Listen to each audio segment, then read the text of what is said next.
Prince Hall was born around 1730 and was originally enslaved.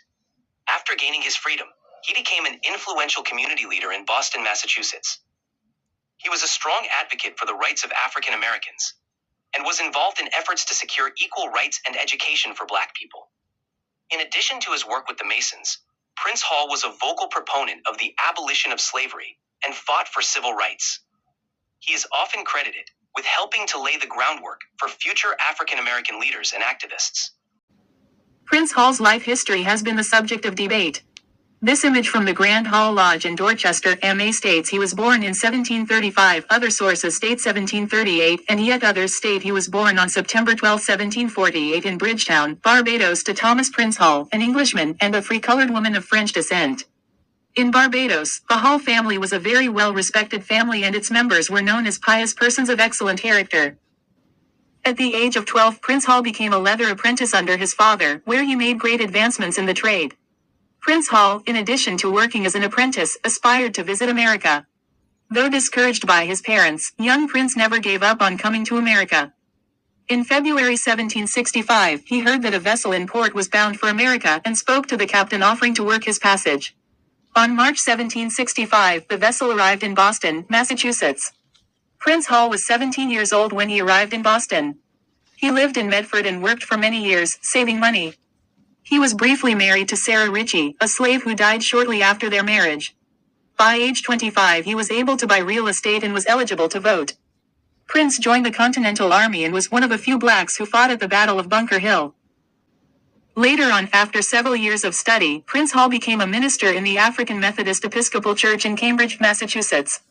He was known for often using his pulpit to preach about messages of the abolition of slavery. He was also known for his Lodge of Freemasons. As master of the African Masonic Lodge, Prince Hall used his status to formulate and execute movements toward the political advancement and liberation of slaves. He is most notably linked to the drafting of Belinda Royall's petition addressing the General Court in 1783. In addition, he drafted the 1777 petition for a gradual process of emancipation for slaves and a 1787 petition for a return to Africa movement, as well as several others. After many years of service, Prince Hall died on December 26, 1827. He was buried in a cemetery overlooking the Charlestown Naval Yard in Boston's North End. In theory, the ideals of Freemasonry sought to unite men regardless of beliefs, race, class, and skills. It was a universal brotherhood that saw men as equal and provided mobility and opportunities for them within society. These were essentially the values of Freemasons worldwide. Prince Hall, however, faced discrimination and was not allowed to join the white Masonic lodges in America. Even though these Masons preached brotherhood, they insisted on keeping blacks out of their lodges. In response to their refusal, Prince Hall turned to the British Masons stationed in America. On March 6, 1775, Prince Hall and 14 other free blacks became members of the British Army Lodge No. 441.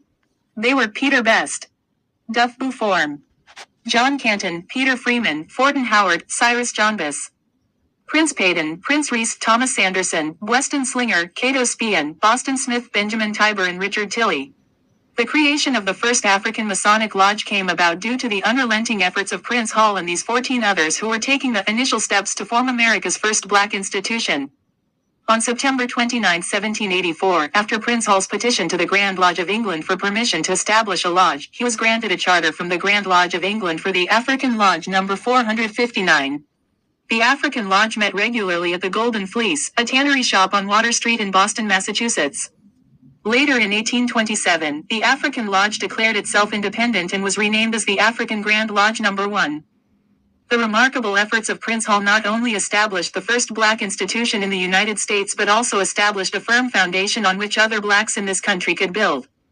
Prince Hall used Freemasonry as a device to help his fellow brothers and sisters in the struggle for equality, freedom, and advancement. Civil rights activist. Prince Hall's petition writing for social justice began in 1777 with his request to the General Court to give slaves their freedom, a right to every person. In this petition, of January 13, 1777, Prince Hall called to the government to be held accountable for ripping many Africans out of their homeland. He challenged the government to stand by the principles it stands for, a natural and unalienable right to that freedom, which the great parent of the universe hath bestowed equally on all mankind. This petition calls for the freedom of all children, as well as other slaves not free, born in a land of liberty to receive their freedom at the age of 21. Through his writing he wishes to correct the inconsistencies in the state and feels compelled to assure that justice is attained for all. An aspect of Prince Hall's petition writing that is normally attributed to men like Marcus Garvey was the Return to Africa petition. Long before the Harlem Renaissance Black Panther movement and Malcolm X came Prince Hall in colonial Medford, Massachusetts. There were no other black thinkers like him at this time, and the abolitionist movement had not yet quite taken root in New England. Prince Hall was writing petitions for freedom and retribution long before Frederick Douglass began telling his story. The most important thing is that he was here in Medford while New England closed its eyes to slavery and the injustice created in the system. Prince Hall had to contend with enormous obstacles, and before any notion of civil rights became collective thought, he was pioneering on a call to have some blacks from Massachusetts return to Africa. This petition may have fell upon deaf ears in the House of Representatives, but it is a trumpet and banner for all who seek justice on an unequal playing field. J. Griffin, Afro-Americans in Colonial Medford. On October 17, 1787, he with others sent a petition to the Senate and House of Representatives of Massachusetts urging that means be provided for the education of colored people. He wrote that blacks were taxed as whites were and that they had not been backward in paying their proportionate share of the total taxation. He declared that they were willing to pay their equal part, but that they were denied the privileges of education in many cases, that there had been oversight in the education of our children. In his efforts to obtain freedom for slaves, Prince Hall's agenda also included reparations. He is believed to have helped Belinda Royal write her petition of February 14, 1783. With Prince Hall's assistance, she became the first and only former slave to receive reparations for all her years of work without compensation. Prince Hall's contributions as a free black and citizen of Medford had profound influences in his day and provides later African Americans with a lens to seek justice. J. Griffin, Afro-Americans in Colonial Medford. The petition of a number of blacks, freemen of this commonwealth, humbly showed that your petitioners are justly alarmed at the inhuman and cruel treatment that 3 of our brethren, free citizens of the town of Boston, lately received. The captain, under pretense that this vessel was in distress on an island below in this harbor, having got them on board, put them in irons, and carried them off from their wives and children, to be sold as slaves. This being the unhappy state of these poor men, what can your petitioners expect but to be treated in the same manner by these same sort of men? What then are our lives and liberties worth, if they may be taken away in such a cruel and unjust manner? The Petition of Blacks, January 4, 1787. Massachusetts State Archives. Emancipation. Prince Hall in this petition asks for a gradual process of emancipation, that those slaves that reach the age of 21 be set free. He did not demand that all blacks in the state be set free at once. Prince Hall fought for the abolition of slavery nearly 100 years before the Carried black abolitionist Frederick Douglass began his crusade. Yet today Douglass comes to mind if one is asked to name a famous black abolitionist. Perhaps with the passage of time, Prince Hall will take his rightful place in American history. This man fought for civil rights for all citizens of Massachusetts. He was born 200 years before his time. Black people and white people alike have a great deal to learn from his example, both in thought and deed. J. Griffin, Afro-Americans in Colonial Medford. A deeper struggle. To be a free black in colonial Medford meant a daily struggle against racism, the system of slavery, and laws that were oppressive to slaves and free blacks alike. In his petition of February 27, 1788, Prince Hall called attention to a specific incident concerning the kidnapping of 3 free black Bostonians. These men were deceived by a Captain Solomon Babson that they would receive work aboard his ship. Instead, they were captured and prepared to be sold as slaves in the West Indies. In the petition, Prince Hall asked for the return of these men, and capitalized on their status as free blacks. By bringing attention to the many free blacks taken hostage and treated with no rights, he caused many to rethink the meaning of freedom. This may have even sent a deeper shock wave through the free black population of Medford, and caused many to think more intently about the need for an unbreakable statute of laws that would protect their rights. J. Griffin, Afro-Americans in Colonial Medford. Prince Hall is perhaps best known for founding the first African-American Masonic Lodge in 1784. Known as African Lodge No. 459. This lodge played a significant role in providing a sense of community and support for African Americans during a time of widespread discrimination. 3. Advocacy for rights. Prince Hall was a strong advocate for the rights of African Americans. He petitioned the Massachusetts legislature for the abolition of slavery and for equal rights for black people, arguing that African Americans deserved the same rights and opportunities as white citizens. 4. Legacy. Prince Hall's legacy continues today, particularly within the Masonic community. The Prince Hall Masons have grown into a prominent fraternal organization that continues to promote community service, education, and leadership among African Americans. Prince Hall Freemasonry is the oldest African American Masonic order, established in 1775 by Prince Hall and 14 other free black men.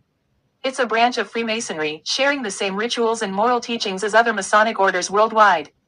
However, Prince Hall Freemasonry also emphasizes racial uplift, mutual aid, and social justice, providing a safe space for black communities and community leaders during slavery and segregation. Key aspects of Prince Hall Freemasonry. Founding. Established in 1775 by Prince Hall and 14 other black men in Boston. Purpose. Provides a platform for black men to come together, practice Masonic rituals, and contribute to the black community. Commitment. Historically, Prince Hall Freemasons have been involved in racial uplift, mutual aid, and social justice. Membership. Includes a wide range of community leaders, including businessmen, clergymen, and politicians. Legacy. Prince Hall Freemasonry played a significant role in the civil rights movement and continues to support the black community today. Famous members. Includes figures like Nat King Cole, Count Basie, Lionel Hampton, and Paul Robeson. Prince Hall Freemasonry is the oldest recognized and continuously active organization founded by African Americans. Prince Hall Freemasonry had its beginnings on March 6, 1775 when Prince Hall, an abolitionist and civil rights activist, along with 14 other free black men were initiated into Freemasonry. These men legalized African Lodge No. 1 on July 3, 1775. In 1784 they petitioned the Grand Lodge of England for a charter. It was granted and African Lodge No. 1 became African Lodge No. 459 of Boston, Massachusetts. This organization laid the foundation for African American citizenship, education, and for the improvement of the condition of blacks. Prince Hall opened his own lodge, African Lodge No. 1, primarily because he and other free black men were repeatedly denied membership in existing Boston Masonic lodges. This rejection prompted Hall and 14 others to seek and be initiated into a British Masonic lodge in Boston, which then led to the formation of their own lodge when the British Army left. Rejection by Boston lodges. Before the American Revolutionary War, Prince Hall and 14 other free black men tried unsuccessfully to join the all-white Boston St. John's Lodge. Membership in a British lodge. They were later accepted and initiated into Lodge 441, which was attached to a British Army regiment stationed in Boston. After the British Army left Boston, Hall and his peers were granted permission. In 1784, they formally petitioned the Grand Lodge of England for a charter to establish a legitimate, independent lodge on American soil. Charter granted. The Grand Lodge of England granted their request, creating African Lodge No. 459, the first African American lodge in America. Before leaving the channel, don't forget to hit the subscribe bell and hit the like bell. It helps the channel grow. Thank you.